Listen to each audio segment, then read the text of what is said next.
ಇವತ್ತು ಈ ಭಾಗದ ಈ ರೋಡ್ ಇದೆಯಲ್ಲ, ಈ ರೋಡ್ನಲ್ಲೇ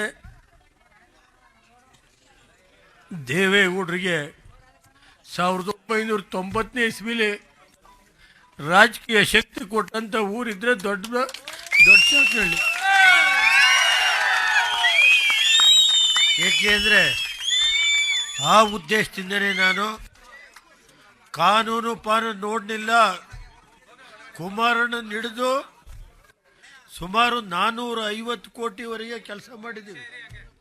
ಇದೊಂದು ಹೋಬಳಿಗೆ 450 ಕೋಟಿಗೆ ಮಿಗಿಲಾಗಿ ನಾವು ಸುಮಾರು 140 ದೇವಸ್ಥಾನಗಳಿಗೆ ಇವತ್ತು ಕೆಲಸ ಮಾಡಿ ಕುಮಾರಸ್ವಾಮಿ ಇಲ್ಲಿ ಮಾಜಿ ಮಂತ್ರಿಗಳಿದ್ದಾರೆ. ಯಾಕೆ ನನಗೂ ಸ್ವಲ್ಪ ನೋವಿನಿಂದ ಹೇಳ್ತಾ ಇದ್ದೀನಿ, ಈ ರಾಜ್ಯದಲ್ಲಿ ಇಂಥ ಕೆಟ್ಟ ಸರ್ಕಾರ ನಾನು ನೋಡಲಿಲ್ಲ. ಕಾಯ್ತಾ ಇದ್ದೀನಿ, ಬಡ್ಡಿ ಸಮೇತ ತೀರಿಸೋವರಿಗೆ ರಾಜಕೀಯದಲ್ಲಿ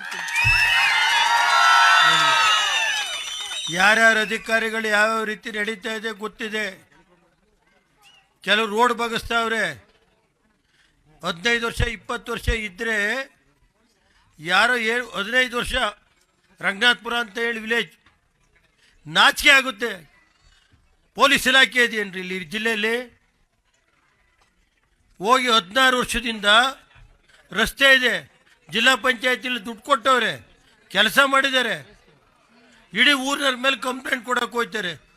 ಯಾರೋ ಒಂದು ಮನೆಗೋಸ್ಕರ ಈ ಜಿಲ್ಲೆ ಪೊಲೀಸ್ ಇಲಾಖೆ ಇದೆಯಾ? ನಾನು ಯಾಕೆಂದರೆ ಅಡಿಷನ್ DYSP ಬಗ್ಗೆ ನಾನು ಹೇಳ್ತಾ ಇಲ್ಲ. ಯಾತಕ್ಕೋಸ್ಕರ ಇದು ಮಾಡ್ತಾರೆ?